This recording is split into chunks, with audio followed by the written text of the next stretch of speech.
Hello बच्चों, Anurag classes के lecture number 26 में आपका धमाकेदार तरीके से स्वागत है।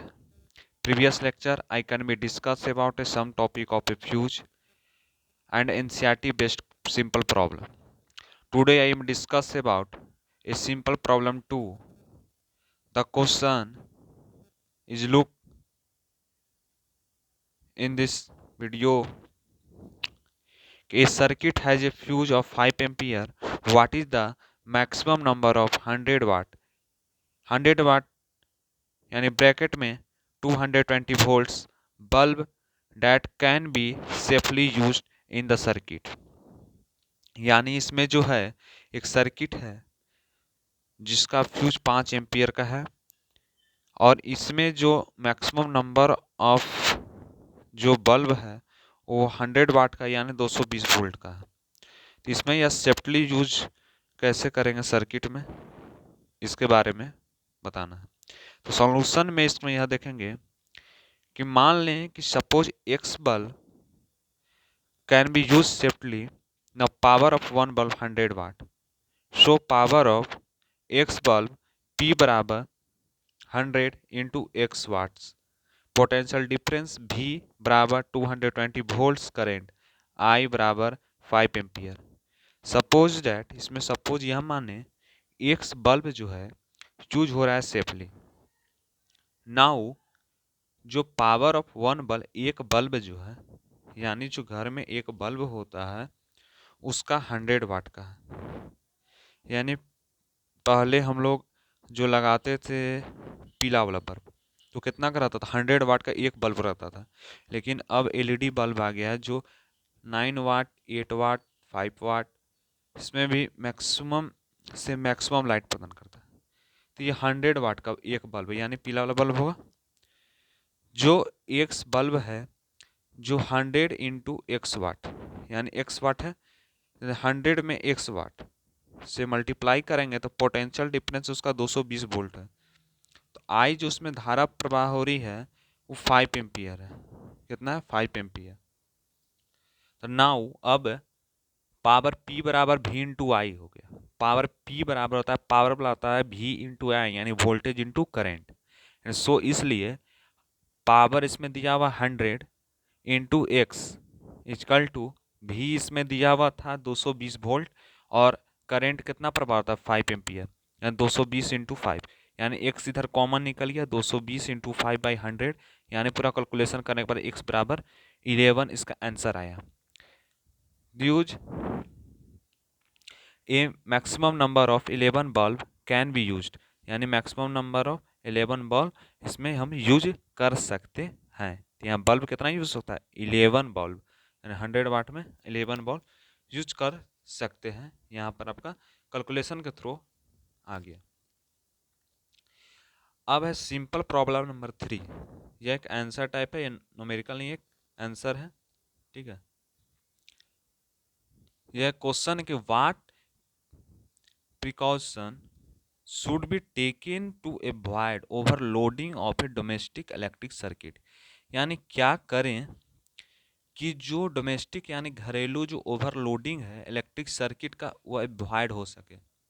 तो फर्स्ट इसका आंसर में यह हो जाएगा, फर्स्ट पॉइंट यह दे सकते हैं कि too many high power rating electrical appliance यानी बहुत से हाई पावर का रेटिंग का एन इलेक्ट्रिकल अप्लायंस जैसे में electric iron, geyser, air condition etc should not be switch on at the same time. यानी एक टाइम पर जितने भी इलेक्ट्रिक आयरन हो या गीजर हो या एयर कंडीशन एक टाइम पे अगर हम लोग इसको जलाएंगे, रेटिंग करेंगे तो इलेक्ट्रिकल अप्लायंस में, तो यह ओवरलोडिंग का भी पूर्वानुमान बता रहा है कि यह ओवरलोडिंग हो सकता है। एक साथ करेंगे तो ओवरलोडिंग हो जाएगा।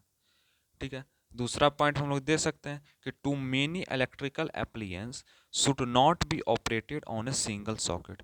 यानी बहुत सारे जितने भी इलेक्ट्रिकल एप्लायंस हैं उसको हम सिंगल सॉकेट में, एक सॉकेट में एक साथ ऑपरेट नहीं करें जिससे भी ओवरलोडिंग हो सकता है, जिससे भी ओवरलोडिंग हो सकता है। अब सिंपल प्रॉब्लम 4 है, ये सब छोटा छोटा एनसीईआरटी बुक का सिंपल प्रॉब्लम है, दो न्यूमेरिकल था, ठीक है ना। अब यहाँ पर क्वेश्चन है कि name two safety measures commonly used in domestic electric circuit and appliance. दो सेफ्टी मेजर का बताइए जो कॉमनली यूज होता है डोमेस्टिक यानी घरेलू इलेक्ट्रिक सर्किट में, विद्युत सर्किट में, एंड उसका अप्लायंस का नाम बताइए। तो सबसे पहले प्रोविजन ऑफ इलेक्ट्रिक फ्यूज, सबसे पहले electric fuse, provision of electric fuse. Second क्या हो सकता है कि earning of metal bodies of A electrical appliance, यानी मेटल बॉडीज का जो अर्निंग होता है वो इलेक्ट्रिकल अप्लायंस के लिए सही। यहाँ दो यूज हो गया, ठीक है। हैजर्ड्स ऑफ इलेक्ट्रिसिटी और डेंजर्स ऑफ इलेक्ट्रिसिटी, यानी इलेक्ट्रिसिटी का क्या खतरा हो सकता है, क्या थी हो सकता है, उसका पॉइंट बताइए। तो यहाँ पर पॉइंट दो है, ठीक है। मैंने यहाँ पे लिखा है if a person happen to a touch, यदि कोई पर्सन टच करने की कोशिश करेगा, कैसा, लीव वायर, इलेक्ट्रिक वायर, यानी लीव जो इलेक्ट्रिक वायर होता है उसको, यानी खुली तार को, है ना। ही गेट से सर्विस इलेक्ट्रिकल शॉक, उस क्या हो जाएगा, उनको इलेक्ट्रिकल शॉक लग सकता है, यानी विद्युत का झटका लग सकता है। जो electric shock can even kill a person, वह पर्सन को क्या कर सकता है, किल कर सकता है, यानी मार सकता है। ज़्यादा हाई वोल्टेज का करेंट अगर हम उससे पकड़ेंगे तो क्या होगा, पर्सन को क्या कर सकता है, मार सकता है, किल कर सकता है। चलते हमें खुली तार को कभी भी छूना नहीं चाहिए। इलेक्ट्रिसिटी पढ़ाने का यही वजह रहता है, लोगों को विद्युत से कैसे सुरक्षा दें, है ना, लोगों को विद्युत से कैसे सुरक्षा दें, इसी के बारे में यहाँ पे बताता है कि कैसे कैसे विद्युत जो है लोगों को हानि पहुंचा सकता है अगर सेफ्टी से यूज उसका ना करें। खुली तार को छू देंगे तो शॉर्ट लग सकता है, शॉक लग सकता है, उससे आदमी भी किल हो सकता है, मर सकता है।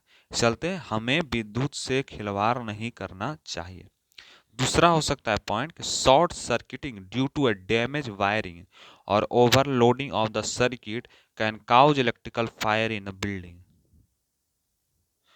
जो शॉर्ट सर्किट होता है तो डैमेज ए वायरिंग, यानी जहां पर वायरिंग का समस्या हो, जहां पर वायरिंग जो है डैमेज हो, ज़्यादा ओवरलोडिंग हो उसमें, जैसे मैंने पिछले में बताया कि ज़्यादा एक साथ ही फ्रिज चलाना, रेफ्रिजरेटर चला देना, टीवी ऑन कर देना, बल्ब चालू कर देना, पंखा चालू कर देना, एक साथ ही सब काम अगर कीजिएगा तो ओवरलोडिंग का शिकार होइएगा, जिससे भी शॉर्ट सर्किट हो सकता है। इस चलते इलेक्ट्रिसिटी से उसके बारे में पहले समझिए, जानिए, तब एक साथ यूज कीजिए। लेकिन एक साथ यूज करना खतरों से खाली नहीं है। इस चलते हमें क्या करना चाहिए, वायरिंग को देखना चाहिए कि हमारा कहीं वायरिंग टूटा नहीं है, फटा नहीं है, ओवरलोडिंग नहीं होना चाहिए सर्किट में, जिसके कारण electric fire in a building, इसी के कारण जो मकान है, भवन है, उसमें क्या हो सकता है, इलेक्ट्रिकल फायर, यानी इलेक्ट्रिकल फायर, फायर यानी जलना, यानी पूरा बिल्डिंग जो है इलेक्ट्रिसिटी के कारण जल सकता है। इसलिए हमें सावधानी बरतनी चाहिए, हर जगह हर समय देखना चाहिए कहाँ पर डैमेज वायर, अगर कहीं डैमेज वायर है तो उससे हमें बदलना चाहिए। आज मैं इतना ही पढ़ाऊँगा, आप लोग जानिए कैसे सुरक्षा से रहा जाए, कैसे कैसे हम लोग देखें, ओवरलोडिंग नहीं करें, है ना, खुला तार को ना छुएं, है ना, डैमेज जहाँ पर वहाँ पे वायरिंग सही से कराएं, नहीं कराइएगा तो इलेक्ट्रिकल फायर हो सकता है। इस चलते ये सब सेफ्टी रखना ही जरूरी है। कैसे प्रिकॉशन करेंगे इसके बारे में हम कल बताएंगे आपको। Thank you, all the very best, पढ़ते रहिए, थैंक्स।